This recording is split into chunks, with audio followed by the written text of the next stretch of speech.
bringing communities together since 1970. WIS Awareness and the South Carolina State Museum present Race, a special edition. Good morning, and thank you for joining us for a very special edition of Awareness. I'm your host, Megan Norman. I am outside the South Carolina State Museum, where a new traveling exhibit is now open to the public that explores the topic of race, what it is, and how we may all be more alike than we are different. Let's take a look inside.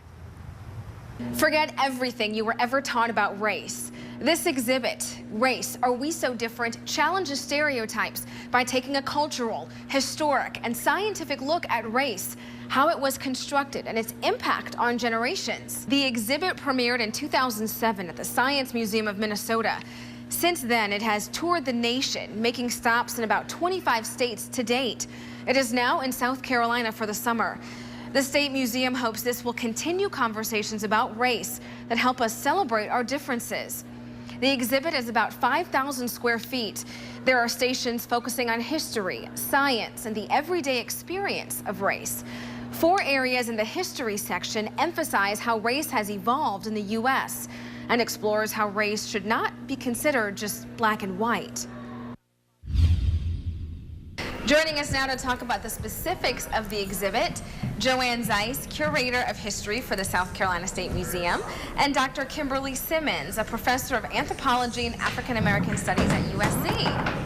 Thank you both for being with us this morning. Thank you. Thank you for having us. I want to start with Dr. Simmons. Let's talk about the definition of race and how it all came about.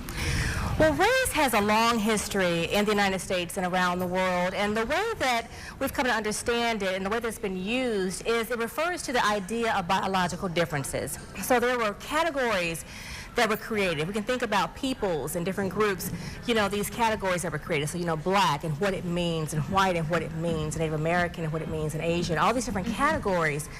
But not just categories of ideas of biological difference, but also values that were associated. So to be white was to be superior. To be black, early on, I'm talking about the early 1900s, and how the category itself was used to justify slavery, to justify different things that were going on throughout the world.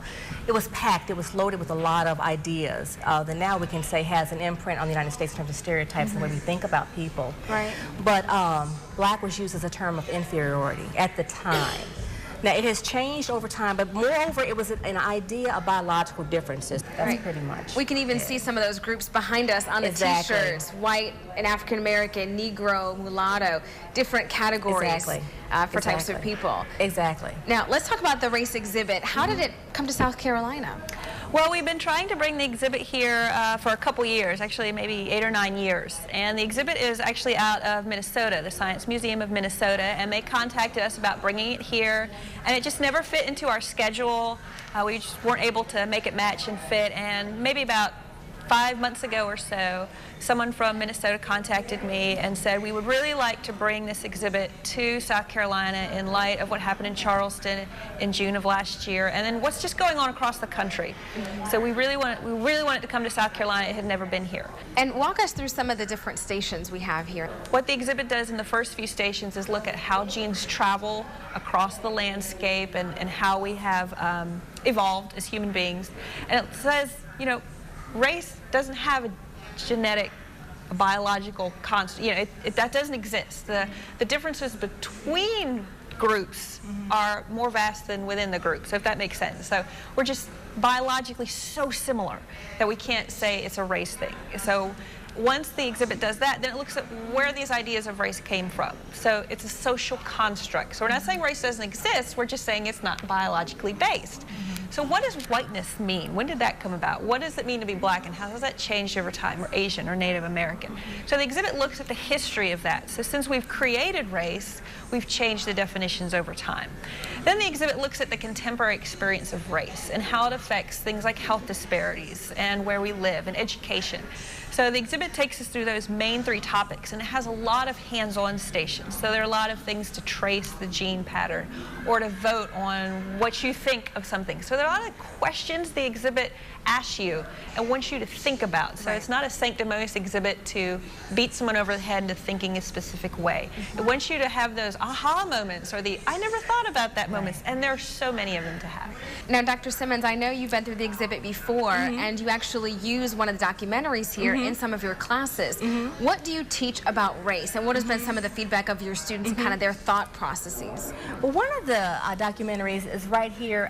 It's called Race, the Power of an Illusion. And if we can think about that for a second, the power of an illusion, one of the episodes is called The Story We Tell. And so it's about the story of race, how it came to be, and how we pass it on generation after generation. So what is that story about people, about places? But it's not just, just a general story. It's about how races lived, So as a consequence of these different groupings, so we think about the African American experience, again, what came out of that experience? Looking back at the history. If we go back and we kind of look at the past, we look at slavery, look at Reconstruction, look at the present. What comes out of that in terms of food, in terms of music, in terms of cultural expression? It's, it's a very rich history, but not just for African Americans. It's very Southern at the same time. So again, it's, something that is part of the region. So other people can experience that. So when we talk about race, we talk about relationships, we talk about bridges. So I think it's coming together, it's community building, it's kind of our story, but it's continuing to unfold and, kind of paving a different way for this generation. What would you say to someone who may think that they know everything there is to know about race, or who may say, race doesn't affect me, it's about other people? What would you say to those people? That's one of the things the exhibit does really well, is help you see how race is in America, and it is just such a part of our culture, and it affects everyone. There's a part of it, if a person has been from what they think is a completely white, as we should say, background, and they've never thought about checking other boxes. What does it mean to check other? That's one of the great things the exhibit does, is you see this picture behind us is what would your race be at a certain point in time on the census? And a lot of people have just never thought about that idea has changed. Right. There's just no one in here who hasn't had an aha moment of I never thought about that. So there's so much to explore in this exhibit. It really takes a couple hours. You'll get something. Really to make people think and to interact with it. So thank you ladies so much for being with us and helping us to continue this much needed conversation. Thank you so much. Thank you for having us. You can experience race for yourself at the State Museum. The museum is open 7 days a week. Admission for the exhibit is about $14 for adults, with special rates for children and seniors. For your chance to see the race exhibit for free, follow us on Facebook. Just search Awareness 10. Once you like the page, click on the contest tab and enter your email address. Winners will be chosen at random each week. Still ahead on Awareness. Tackling stereotypes and debunking misconceptions. We test your assumptions of race. Many stereotypes exist, and sometimes we don't realize the extent of our own preconceived notions and prejudices. We've assembled a panel this morning to test their ideas. Warren Stocker, Leanne Cornegay, Hannah Tedder, and Gideon Hodges. Thank you all for being with us this morning. You're welcome. Thank you. I want to start with, how do you identify yourself? Warren, we'll start with you. I identify myself as a black man. Leanne? I'm a white girl. I'm a white American that possesses Asian ethnicity. I identify as both African American and Puerto Rican. Do you feel like the social construct of race has become divisive in communities? Very much so. Especially, it's down to the point where it is now, it's not like whites and coloreds now. Technically, it's more so things that you're taught growing up that you don't even realize come from this racial stereotype. And I mean, getting back to the question, it all was created so that we could categorize people, so that we could classify something, because and as being humans, we always want to classify something. Everything has to fit into some type of a box. Everything has to fit into some type of a puzzle. It's just a piece.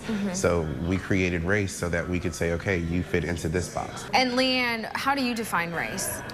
Well, I agree with Warren. I think it's putting people in a category, and I think that even more recently with Muslims, sort of being put in that category, it used to sort of feel like black and white when you think about race, but I mean, I personally think of us as humanity, we're all humans. And I think until we can all start thinking like that, that we're all humans, that we're having problems. And how often would you say you think about race? How often does it impact your daily life? Every day. Every day, Warren. Every day, too.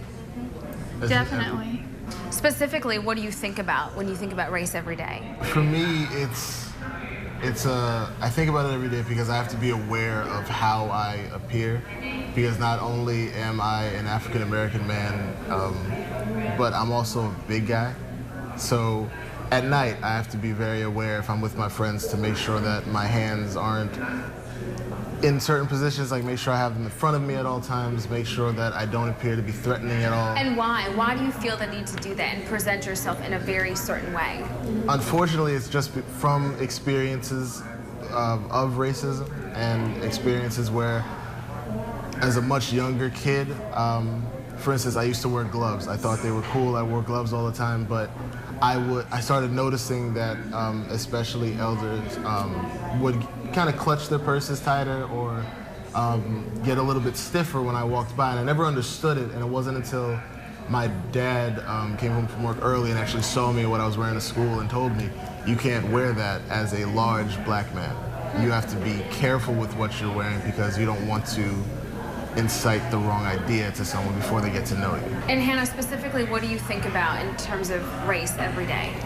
Well, in terms of race, I do believe that everybody believes that each individual should be categorized under a central identity, but we all possess multiple identities. You know, just like with me, I'm not just a white American, I possess Japanese ethnicity and also have traits different from every other individual, and I think that's something that we need to all embrace instead of categorizing everybody under one central thing. And Leanne, you grew up differently than the rest of our panelists. Talk a little bit about your neighborhood and your environment growing up.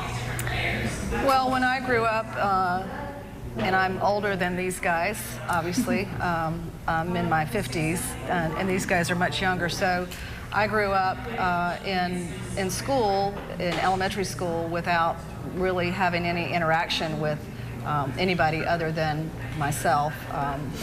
Meaning other white Americans? Yes, there were just, I'd say 2 or 3 maybe black children in school when I went to elementary school.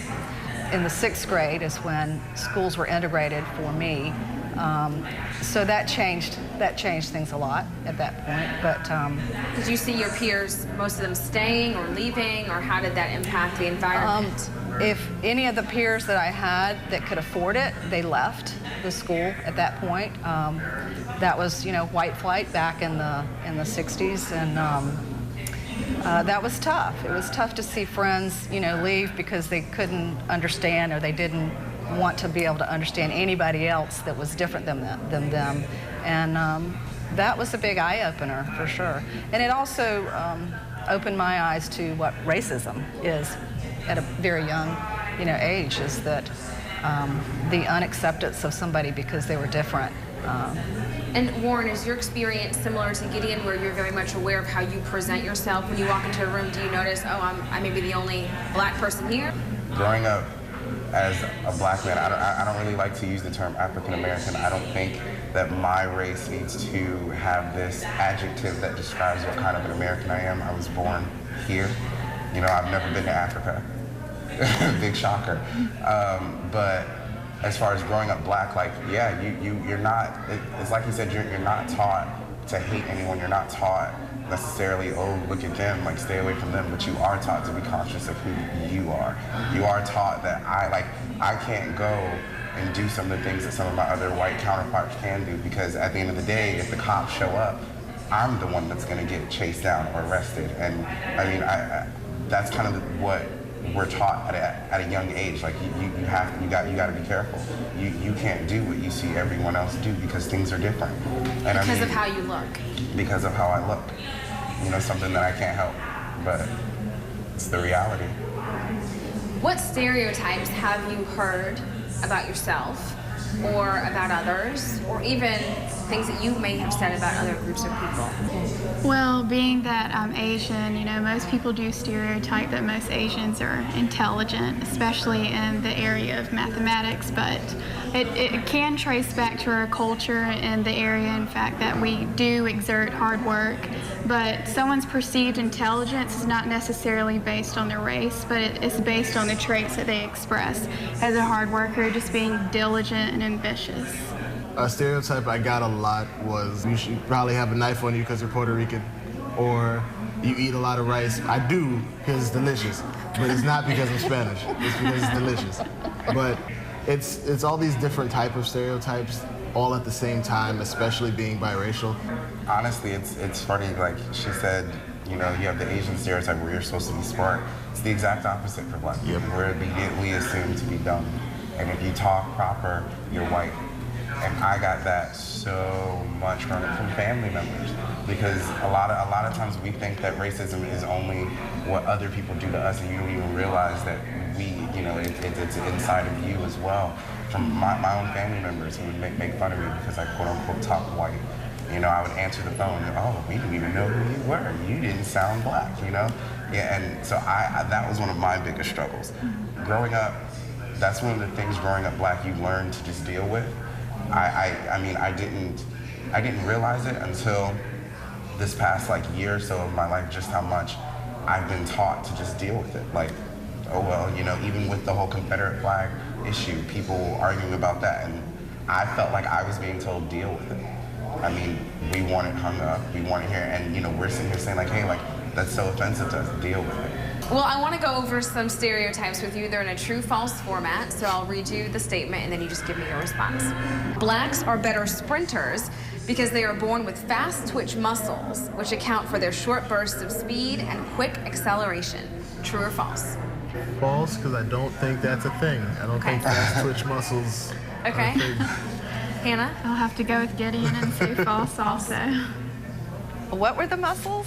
Fast twitch muscles. I don't know what that is, but it does seem like black people are faster. Okay, so are you gonna go with true? I'll say true. Okay. I'll go against the grain. Yeah, I was gonna go against the grain just to do it. But, Well, you can come with me. I will say, I mean, we do got a little speed to us. So, yeah, I'm gonna go with True. Okay. The answer is true. To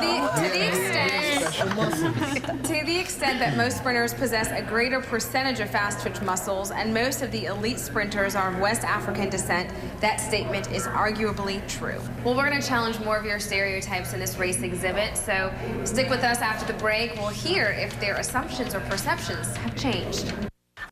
You all spent some time at the one station where it asks who's talking. So a series of pictures of people and then voices, and you have to match the voice to the face. How did that turn out for you guys? Surprising. Yeah, we were very surprised. Yeah. We didn't get a leaning lot on right. some stereotypes? Yep. Oh, definitely. It didn't even cross my mind that there could be a African American with a Scottish accent. That was the most surprising one to me.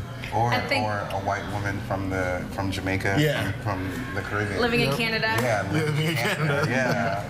And I think I heard you say, Warren, at one point, oh, his voice is deep. It's probably the black guy. Yeah, I figured because he had a deep voice, it was automatically a black guy, and it wasn't. Do you think this maybe will change your assumptions moving forward, if at all? Maybe at least have you take a second look or a second listen?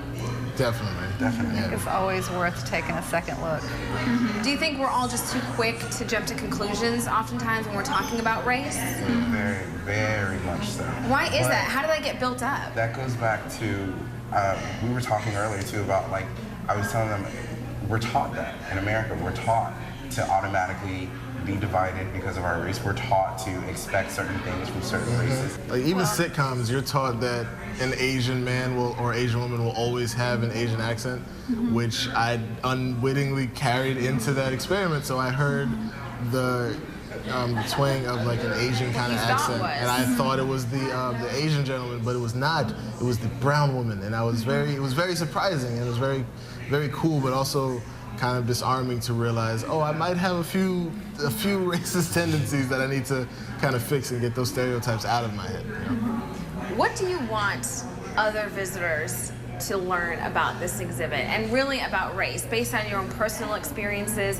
Because this exhibit is here in South Carolina for a really short time, and we really hope people take the opportunity to learn more about race. So what do you hope people learn from this? I think it's a vehicle to give people a conversation about race, and to actually sit down with other people that are not like you, and to just to have conversations and understand, where do you come from? Where do I come from?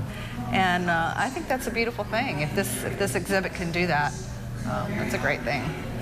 As serious as some of my answers have been, I want kids that are struggling with that dual identity, I want them to come here and see that we all experience the same struggles, whether you're white, Asian, African American, Latin, indifferent, whatever. And I just want people to come and, like you said, have these conversations with each other and realize that our cultures should be embraced, and we should treasure what's special to our people, but we should also treasure what we have in others and the different opinions and different aspects of life that they can bring in. Very well said. Well, thank you for being a part of this conversation. We really appreciate it. We'll have to have you back. Thank you. Thank you. Stay with us. We'll be right back with the final thought. You still have time to experience race. This exhibit ends September 11th. Even if you think you have a good grasp on the social construct of race, challenge yourself. And more importantly, use it to start a conversation on our differences. Really get to know your neighbor. And maybe it can help us all move forward together in tolerance and respect. Connect with us on Facebook. Just search Awareness 10. That's also where you have a chance to win some free tickets to race. I'd like to thank all of our guests this morning. Until next time, I'm Megan Norman. This is Awareness.